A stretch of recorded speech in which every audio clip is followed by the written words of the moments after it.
Alright guys, Cruz from RSKTKR Consulting. Trying this out to see how it works out. In my last blog, I had a couple questions come up about scanning. I talked about it in the blog, but now I want to show it to you in real life. A couple points have come up in between the few days that I've had the blog out and actually getting out to the range to do the video. Somebody wrote a comment about being an expert, and nobody wants to say they're an expert. You know why we don't want to say we're an expert? Because we don't want people to think we know everything. I'm still a student in this game. Been doing it for 20 plus years. Got a bunch of time in the military, federal law enforcement, local law enforcement, corrections. That doesn't make me an expert. That gives me a lot of knowledge and something that I'm enjoying as I train and continue to teach. I want to give that to you. I hear these guys tell me that they're experts. They've shot a class for a week and that makes them an expert. It's a word I don't like, so I don't use it. So this is my opinion of what I would do in a scanning situation. I'm going to teach you from the basics. Not going to add any tactics. I'm going to have one bad guy, one shooter, and I'm going to break down a little bit of scanning. So this is what we're talking about.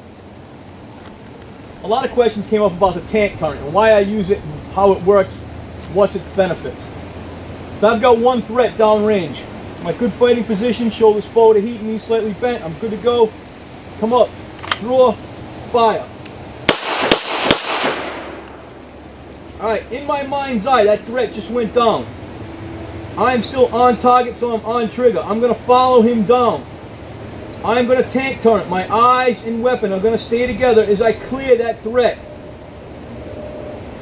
In my mind's eye now, that threat has become neutralized. He is no longer a player.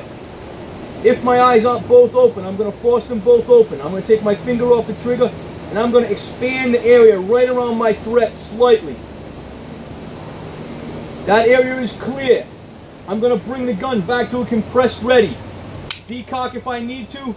And now I'm going to extend my area that I'm going to search even more. I'm breaking all my body alarm reactions, tunnel vision, auditory exclusion, all that stuff that happens. Now I'm going to expand my view even more. I'm going to come in, I'm going to check my rear. 6 looks clear. Come in, compress my muzzle, check the other side. At this time, I feel that this situation that I've been involved in is clear. I'm going to reholster. On the square range, I'm limited to what I can do. Our good friend out there, James Yeager, he likes to have his shooters turned all the way around. I'm totally with that. Here on the range, there's a bunch of old men. If I did that, they'd flip out and I'd have to look for a new club. My tactical environment is going to allow me to do stuff. I need to read the battlefield. I need to make sure that the guys I brought with me are still with me, and the bad guys who wanted to come play, they're all dealt with. So when you scan, this initial scanning, absolutely. My eyes and muzzle are together. I like that. As I bring the gun in and expand my area, I can come into that collapsed high ready, and I can scan and adjust and see what it needs to be seen. And this is just one threat.